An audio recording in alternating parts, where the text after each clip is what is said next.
So thank you everyone for joining us for translating DevEx to the board. I'm Ben Lloyd Pearson. I run DevEx strategy here at Linear B. I'm joined by two amazing guests. Guillermo Manzo, he's the Director of Developer Enablement at Expedia Group, and Yashai Biri, who's the CTO at Linear B. So Guillermo, Yashai, thank you so much for joining us today. Great being here. Uh, Thank you. Thank you very much. Appreciate it. Yeah, awesome. So we've got about 35 minutes of content for everyone out here, and the topic today is translating DevX to the board. Again, you see the words right in front of you. So at its essence, the value that we're really trying to provide to you today is to help you as a DevX leader up level the reporting and the discussions that you have with the business stakeholders at your organization. So we'll just very quickly get through our agenda.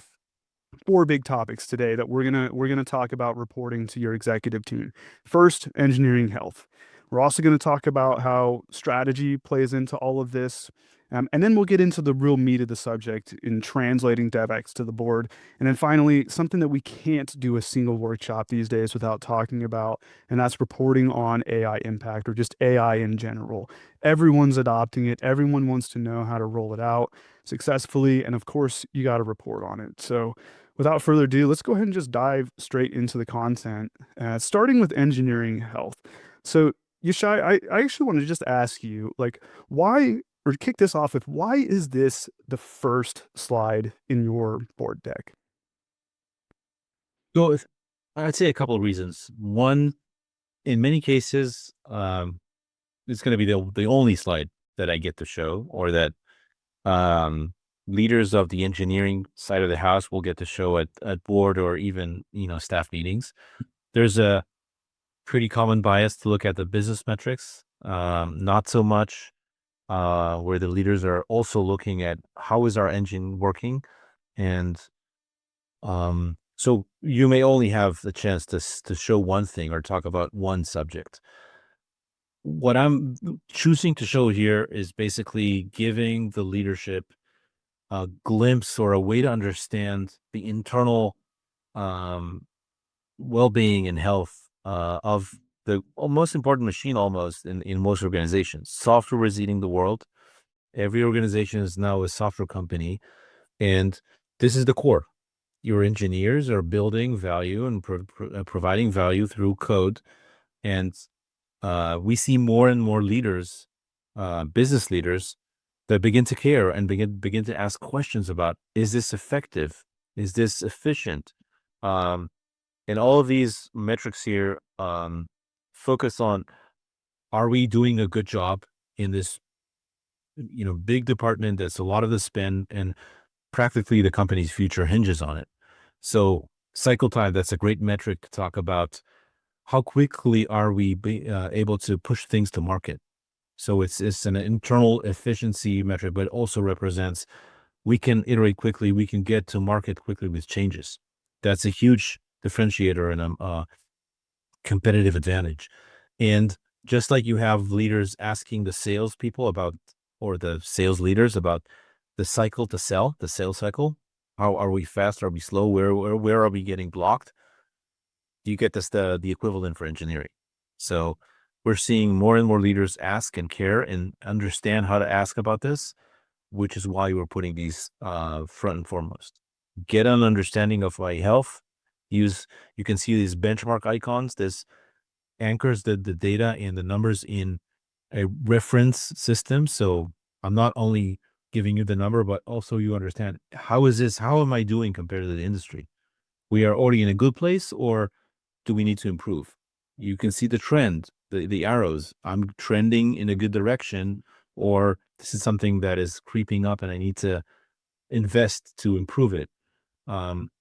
Planning accuracy. It's all about how we manage expectations or deliver what we promise. The rest of the organization waits for our delivery. If we are able to deliver predictably, that in many cases trumps core throughput. Most organizations care more about being predictable, because your marketing people will not be able to market, and your salespeople will not be able to sell things that are being delivered by surprise or are late. So that's why planning accuracy is so important here. change failure is a good metric for quality. And we know that quality is a core issue for practically any software shop out there, with immediate impacts on business and on your outcomes.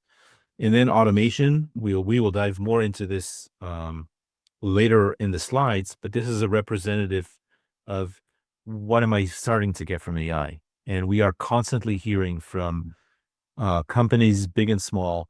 Leadership is asking, are you doing AI? What are you getting out of it? Is it actually working for you? Are you realizing benefits? So can I automate? Can I do new ways of working, basically, that save time, that allow me to reinvest my developers' time in even more value? That's bubbling up as a key question that deserves to be on slide number 1. Yep. Now, here's what I say. I like this slide, but a couple of things about it, right? Especially when communicating upward. A lot of times people say, hey, we saved 16 hours or 16,000 hours, but in reality, you actually reinvested those hours. So you may have triggered an automation and AI automation, but you've actually went and did something else while that process was ran by, AI automation itself.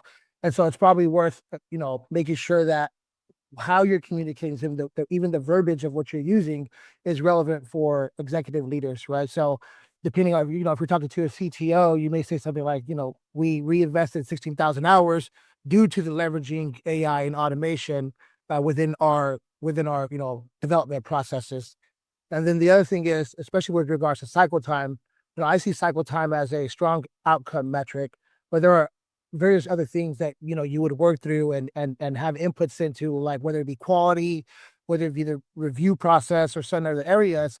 And so it's always worth making sure that the executives understand what cycle time means. So is 2 days good?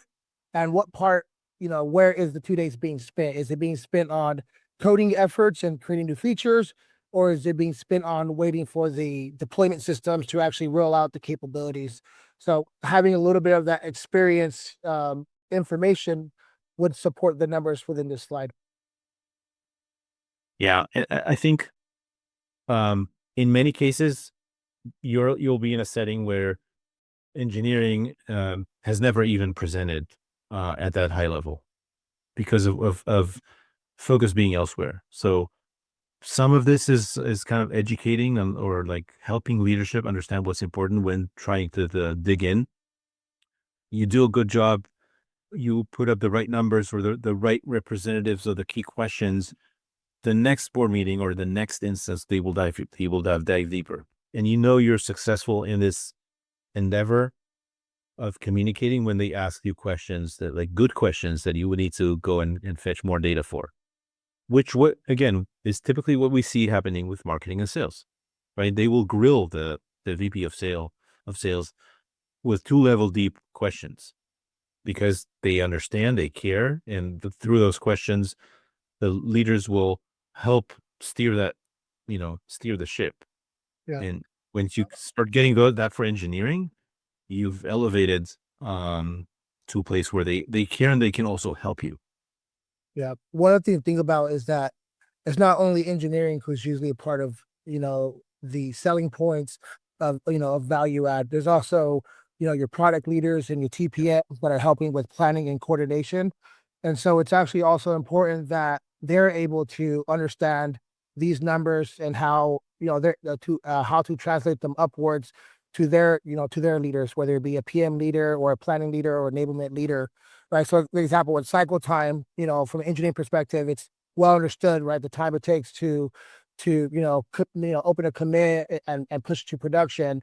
But if you're talking to non technical executives, you may use other language like time to market, right? So X, Y, and Z was impacting time to market, or we were able to reduce our time to market by automating, these X, Y, and Z processes into the system.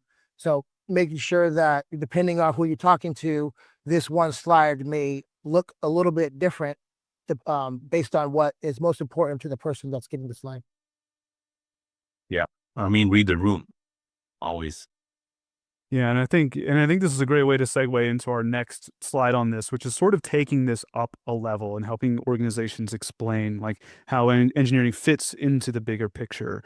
And that's where we get into this concept of an investment profile. So, you know, how do you deal with making sure that engineering is investing in the right resources? Yishai, does that sound like a good approach or a good definition? Yeah.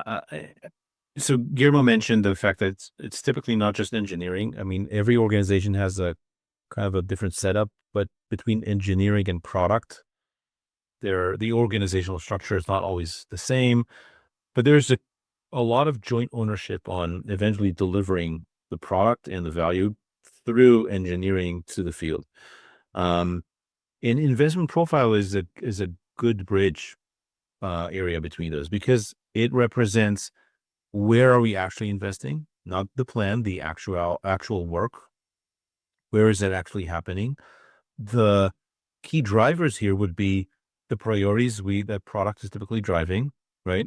Is it pushing us to deliver new value, new capabilities, new products that can capture new markets and so on, but also engineering, for example, keeping the lights on, or even just having to enhance the features, fix bugs. These are typically engineering led activities. Or if engineering did not do a good enough job previously, they now have to put out fires. That takes away a lot of their time. So this is a really a joint slide. It captures where engineering is actually working, but the reasons or the am I able to invest enough in new value? Am I investing the right amounts in developer experience, which captures all the work that we're doing internally to increase our velocity, refactoring and putting out new platforms, the whole platform engineering work, everything that we do internally that will pay off later. This is now investing in the future versus investing right now, or spending it right now. Maybe I'm okay with not investing because I need to run to new features. There is a balance here, which is a joint challenge for both engineering and product.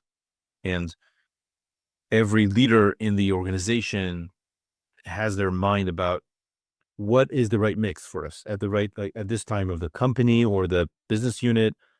Are we like stable products now? We just have to become better. Is this about market share grab or anything in between? That will dictate what is the desired mix for us. And how do we invest so that the mix becomes better over time? Yeah, so Guillermo, I'm curious on this one. How do you deal with strategy questions from like executives who don't necessarily have all the context behind this?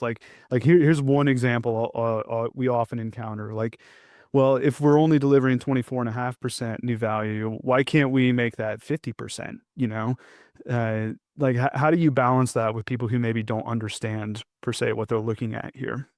Right. And I think this is kind of where you start combining the conversations around driving, better efficiency, developer productivity with also developer experience, right? So kind of going back to what Yishai is saying is we plan and we make commitments, we try to tie the efforts to business outcomes, but not all business outcomes are oriented towards creating new features and capabilities.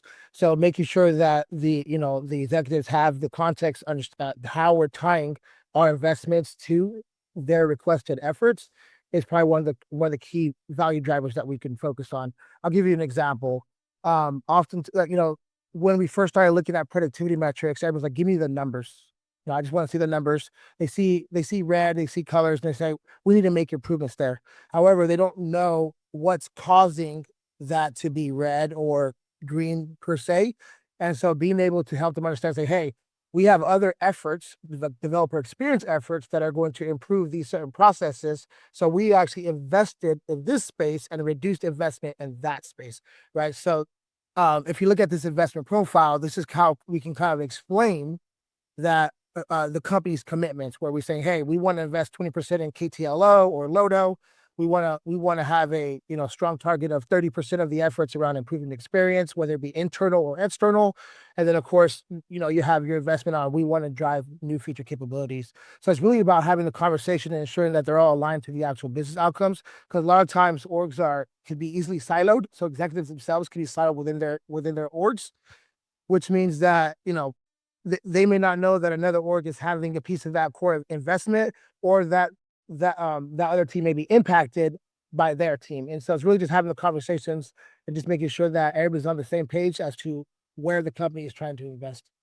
Yeah, awesome. So I think this is probably a good time to transition then into what I really think is where this really starts to get interesting. So far we've been talking about these high level metrics and everything, but as you mentioned, it's like it's really hard to have these conversations without getting into some of the specifics of it. And sometimes that's just naturally like what you end up having to do in some cases, especially when you're thinking about major initiatives around generative AI, around improving developer experience. Which is why I really love that we have you here today, Guillermo, because I feel like you're probably an expert at both of these at Expedia and helping them lead these initiatives. So the rest of this session is going to be a little bit more focused on specifically on those two things because I think they're really great examples of how you can take these high level slides that maybe if you're lucky you get to just present one of these to the board, but maybe sometimes you actually need to dig in deeper. Well, this is where we're going to start really digging into the meat of it. Actually, before I get into the next slide, I want to ask, like, what just ask to you both, Yashai and Guillermo, like, why do you think the DevEx and generative AI are being viewed so tightly connected today? Like, why is it that it feels like both of these things are often the initiative rather than just one or the other?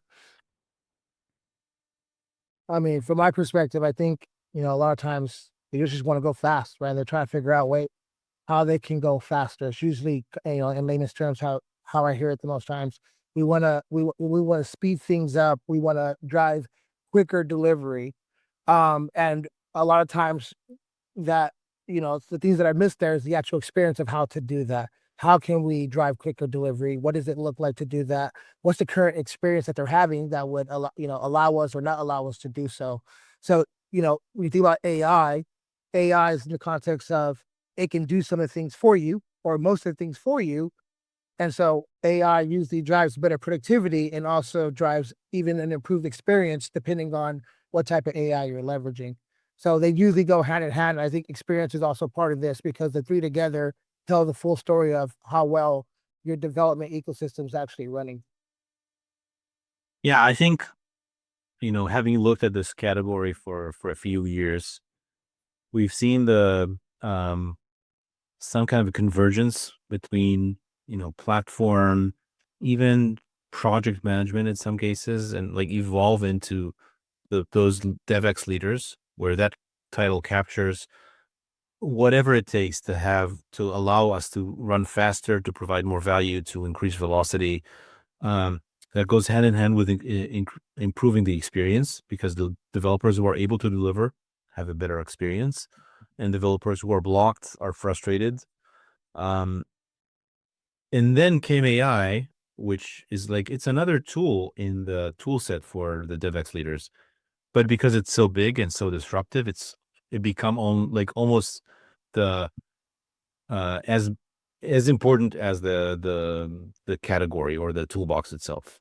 You cannot afford to ignore it, so it trumps most of the other initiatives in terms of priorities, or it can be something. Okay, we'll get to this in 9 months, right? We're busy now with other things. No developer experience leader can say that today. That is, so it's like it becomes the center of attention. Um, an organization that wants, you know, basically every software shop out there is saying, I have to start playing with this. I have to start experimenting. I can't sit on the sidelines, and I'll sit this one out and see in 2 years what emerges, and I'll just use the best the market can give me then. When the dust is settled, no one can say that in real life. And these organizations are looking, okay, who's going to lead that experimentation and adoption for us? And the obvious answer is the people that already lead very similar things, the DevEx leaders. They already own a lot of the platform and tooling for the engineering in different formats. They are already mandated with a key question: how do we become more productive? Now this big eclipse of productivity gains. The choice is obvious. I think that's why we see people like Guillermo lead AI for development, because it's natural. Yep. And I was waiting for you to say the word productivity because that was a third word in here that I think we were all kind of dancing around. So let's now talk about how this all ties into productivity and how that sort of reporting should be handled. Right. So in this like more detailed slide, this is like on the kind of a double click. Um, because productivity is becoming so like the top of mind for leaders in many cases through the AI question. Everyone is reading in the news. AI is writing 25% of my code, or Google's code, or Salesforce, or whatever. So leaders, whether from the more technology oriented backgrounds or not, are asking, are we also participating in this? Are we there? So they're asking about productivity. They're asking about AI, and this slide begins to bring in, okay, let's talk about some of our key productivity, DevEx, and automation, which is a broader word for not just using AI, but basically leveraging technology to help developers be more effective. How do I surface that across the board? So I'll go from left to right. We mentioned about like automation. Can I use automation, AI, and similar tooling to save time, or to help me reinvest time, basically remove tasks that are that someone like a machine can do for me, for the developers, or even reduce wait times, time wasted through context switches. There's a lot to save here. But if I'm able to say, yes, we've saved you thousands of dev hours, which you then reinvested to get more value, let's track that. Let's make sure that this is part of how we understand ROI for our investments in this area. We have a number, we have a goal, we have a trend, and there's a business outcome on the top. There's a big number of developer hours saved for this organization, saved, reinvested. This is material. That's a lot of money, a lot of value, a lot of productivity. So there's the like more technical metric at the bottom. We were able to automatically merge 5% of pull requests. That's the example here. Skip the review because there are ways to compensate, or we had AI review the code for us. How much time did we save? Now that time will be focused on more valuable activities that give us more value. Then go to efficiency. We mentioned cycle time. We show that at the front. Time to market is another way to talk about this. Where are we? That's the outcome. And we have some leading indicators like planning accuracy and others. You can choose. There's a bunch of options to choose from that basically tell us the machine, the set of good people that work on creating code and delivering, they're working efficiently, they're productive. And then DevEx is very tightly related to the productivity. So merge frequency is a very good metric to understand whether people are blocked. This tells me every developer is able to merge almost 2 PRs every week. If they were blocked, waiting for approvals, or waiting for reviews, or waiting for builds that take hours, that number will drop. So the fact that the number is good or growing, going up, gives me a good indication that we've removed blockers from their paths. That will create better experience, and NPS is a way to measure their feeling, what are they saying, their satisfaction or their frustration levels. So a technical metric leads to a business outcome, which is not just about retaining my workforce, but it's again a big part of my spend, building a huge part of my value as a company, and everything is on the happy path, or at least I can show it's going there. Or if not, I can pinpoint the challenges. And to us, at least, satisfaction and experience and productivity are all they go hand in hand.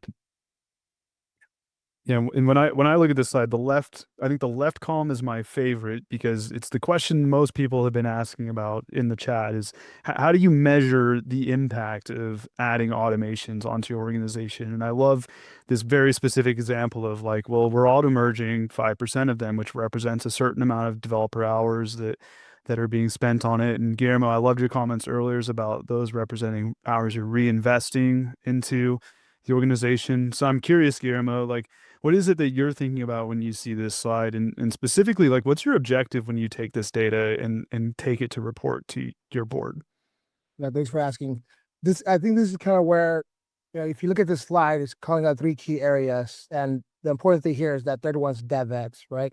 DevEx is a key strategic business lever. It's not just something that where you want to put it down to the engineering community. They have to figure out how to have a good experience while also saving time to market and getting, feature delivered for for companies. And so it's kind of important to make sure that we're highlighting key impacts to the experience as we're introducing things like automation and AI. And so if you look at, I know there's DSAT, NPS scores, et cetera.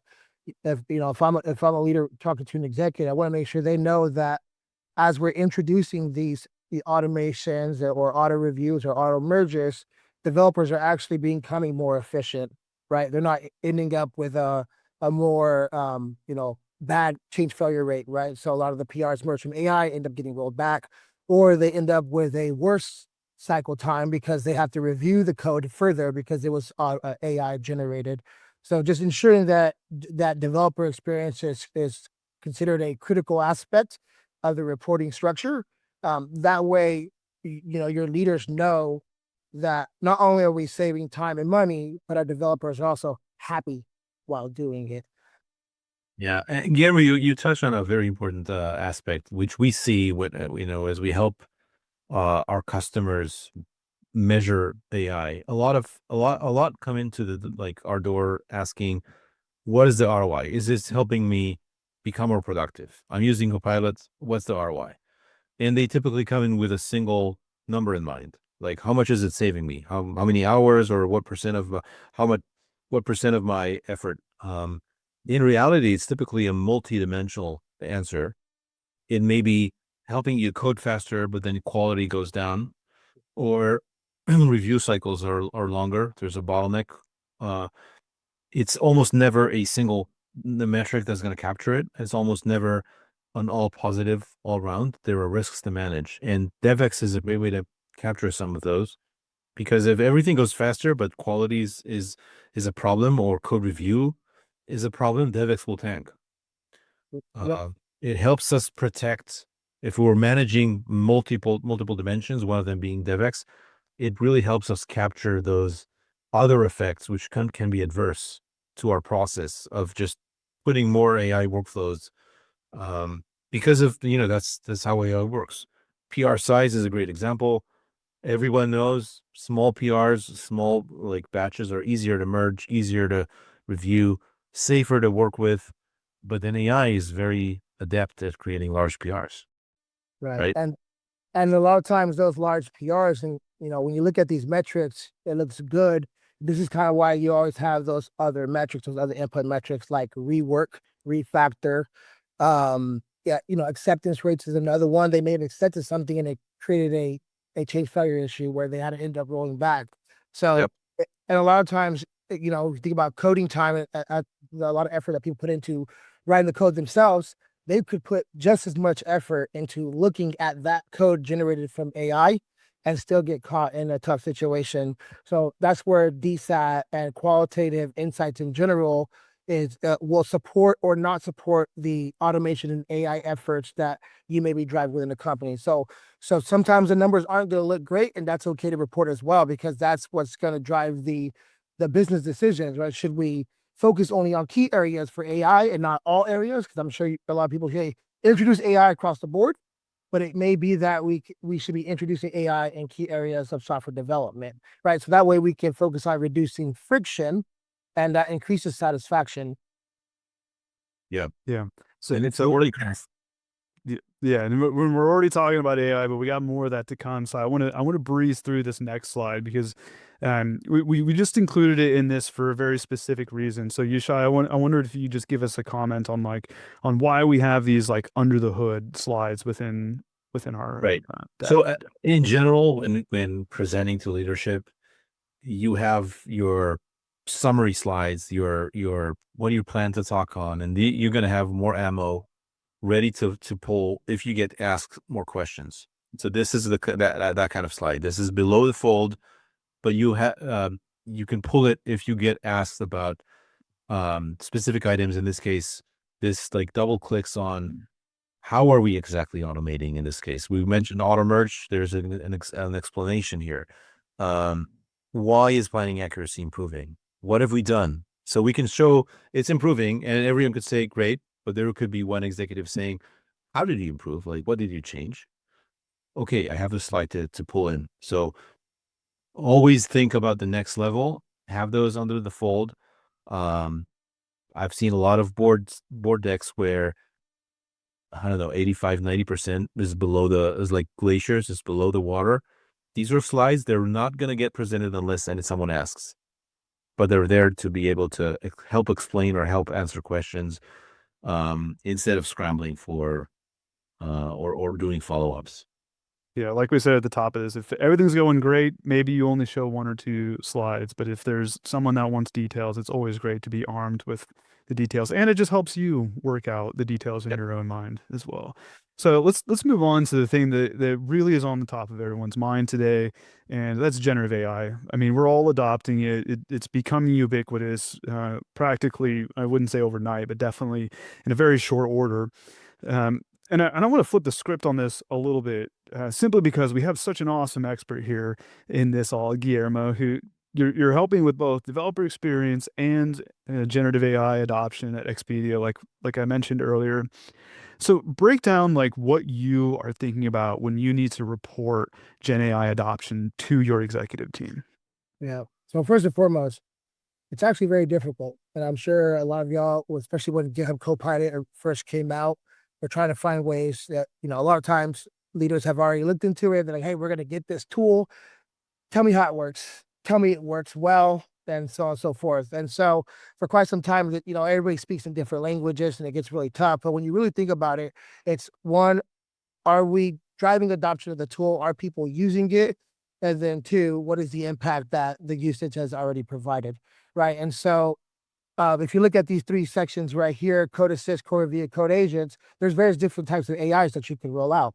And so when it comes to focusing on, whether it be focusing on experience and having AIs be able to answer questions, yes, it was able to answer the question. No, it was not able to answer the question. It's really just ensuring that depending on the audience you're speaking to and the type of AI you're working with, right? You want to make sure you have the metrics that tell a story of the direct impact that you're trying to actually have. So if you look at code assist, the goal there is we're trying to streamline the time it takes for a developer to create a piece of code and, create a PR and get that deployed. And so, we'd want to tell a story on, hey, leveraging GitHub Copilot or some other tool allowed us to streamline that coding portion of the cycle time. And that's how we tell the story. For those who use it, this is what it does for you. We look at code reviews. How can we implement AI into the PR review process and telling the story of, hey, instead of having Guillermo review 10 PRs a day, we had Guillermo AI review those same 10 PRs a day, and it reviewed it in less than a few seconds rather than it takes me 15 to 30 minutes to understand full context per PR, which means that I'm not spending my time coding or doing something else. And then, of course, you have your agents all across the board. And this is where you think about your doc agents, your auto-generating, the PR auto-generating agents, so on and so forth. It's just really just important to make sure that you're telling the story of each of those individuals. And then even with those, like for 7% of pull requests now created by AI, how much time would there have been if a person did it? Right. So lots of things, this deck here is a good deck for storytelling, but you're definitely going to want to make sure you have that context when you're having that conversation. Yeah. I think an important part in the way we structure this slide is the structure, not the details. And we are splitting Gen AI for SDLC here into 3 main categories. Code review is a sample, or that is part of a bigger category of flows that are not fully like autonomous, but help me as a developer. But helping the leadership understand the landscape of where Gen AI is actually helping developers by structuring those categories helps not just tell the story, but helps them wrap their minds about this. Okay, what does it mean for AI for my engineering, right? Every day there's news about a new vendor or a new product or a new model or capability, and it's eventually the engineering leader's job to mold us into a program where we experiment, decide, operationalize in more and more of those use cases while the market is like boiling and finding the emergent, not just the winners in each category, but winning modes of getting value from AI, right? So one of these is the code assist, the IDE, helpers like Cursor and Copilot and others. That's a category, and you can now talk about what am I doing with this category. Same for like on the far right side, the coding agents, the independent ones, that create PRs from Jira tickets or similar flows.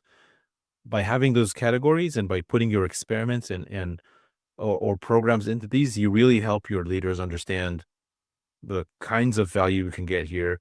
What am I doing with each? I'm touching enough of those. I'm graduating from experiments to operational when I have good signals. When things are working in an experiment, my next move would be to either a bigger experiment or to decide on adoption and then operationalize. And I'm tracking the rollout and the benefits I'm getting. That becomes a program around this whole new technology that's disrupting the space. And I really think that people do get caught up sometimes on trying to find a way to simplify what they're trying to say at words, try to package up Gen AI metrics as one thing. So if you look at this, it's split into three different conversations you could have. A lot of times I see people try to bucket like one big metric or very high level metrics of all the Gen AI that they'll be doing, which actually reduces the ability to tell the right story and probably causes more confusion and questions itself. The other thing I also see where there's opportunity is ensuring that it's not just numbers within the context of quantitative numbers, but also the qualitative data itself. So for all three of these, what was the experience of the developer, and would they use it again? Are they going to continue to use it, or is next time they're going to not use this code assist tool because although it may have decreased their coding time, it drastically impacted other areas of their development life cycle. So it's really important to just make sure that at the very least you have that data and you're equipped with it, even if you're selling key numbers to your executive boards. Yeah. Maybe in 2 years' time, this level of program management and reflecting that up will not be needed. But for now, because of this big disruption, having a handle on program management around adoption of each of those is crucial. Either way, you can say I'm flying blind. I'm telling my developers, do what you want. Let's see what happens. In most large shops, that's not going to fly. You're going to have budgets. You're going to have it. Your attention is the biggest constraint. As an organization, you need to know where to invest, and you run experiments. Is it working for me? Is there a good adoption, good signal, good satisfaction? Great. I will expand this.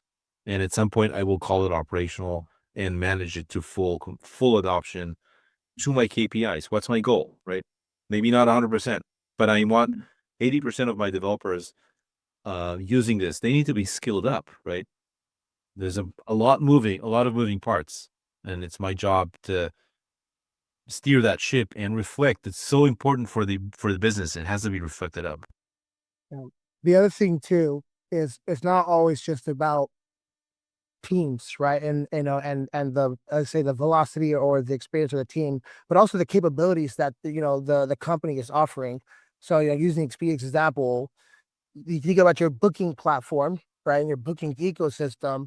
how productive are the developers working on that ecosystem, and how well is AI supporting, driving the better time to market for key capabilities for that, or for key capabilities through booking or whatever it may be.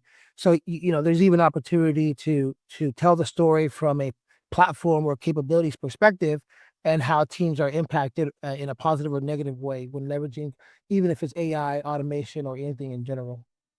Yeah, and we've had lots of great questions in the chat about measuring AI impacts. And I think one really important takeaway everyone should have from this is that you need to remember that this is all shifting very rapidly. So as Yishai mentioned, these are the metrics that might matter today, but tomorrow you're probably going to care about a separate subset of metrics. So it's really important at this day and age to be adaptive.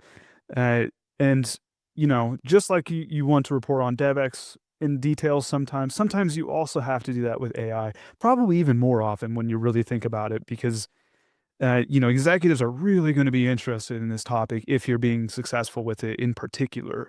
So, the moral of the story, I think, is no unstructured AI adoption. Like, you should have a plan. You should know where AI is being used within your stack. You should know where this impact is, but more importantly, be able to report that to the people that matter the most at your company, the executive team.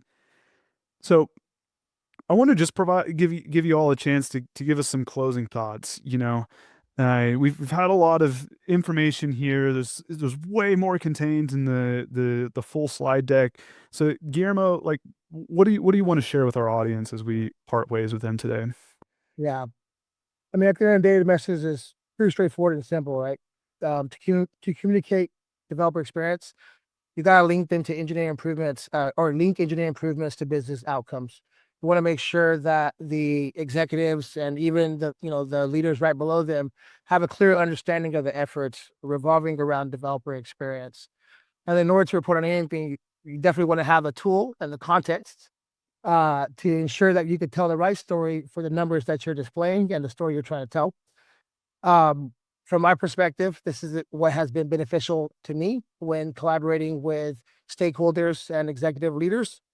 And it's really been helpful in telling my story, as well as telling the story of our engineering community within Expedia Group. If you have any other questions or want to chat, feel free to connect with me on LinkedIn. Thank you very much. Yeah. So from my side, just I think we've seen this pattern today, and you'll see it in the longer version of the slides as well. You need to be able to talk at like multiple levels of details, because you will start high and then dig in as you get more questions or more interest from your audience. Not in all cases, not in all places will you need that dig in, but be prepared. Choosing the right level of discussion is important. Easy for tech people to get very technical and lose the audience. But I think now is a very special time when leadership from the very, very top is much more interested and much more attuned to what is happening with engineering and software in general than they were a year ago. A lot of this is because of AI. A lot of this is because of the year of productivity. A lot of like global shifts that are leading there. But it means that engineering is now under a bigger light and with more focus. And we have to step up by being able to say, yes, this is how I'm managing this, how I'm pushing the engineer organization to be more productive, to have great experience, to leverage the greatest technologies, and what is it all giving me in return in terms of business outcomes. Yeah, wonderful, wonderful. Well, thank you again, both of you, for joining us for this session today. And to our audience, if you all will receive the slide deck in your email for registering for this workshop, but if you need help translating DevEx to the board, head over to linearb.io/demo and meet up with one of our representatives. They can help you with a wide range of problems. Like, maybe you do need help measuring the impact of generative AI, or measuring your developer productivity and developer experience. Wherever you're at in this journey, we're here to help you. So just reach out and set up a meeting with us. So again, thank you, Yishai and Guillermo, and thanks to everyone for joining us for this session today. Thank you all. Thanks all.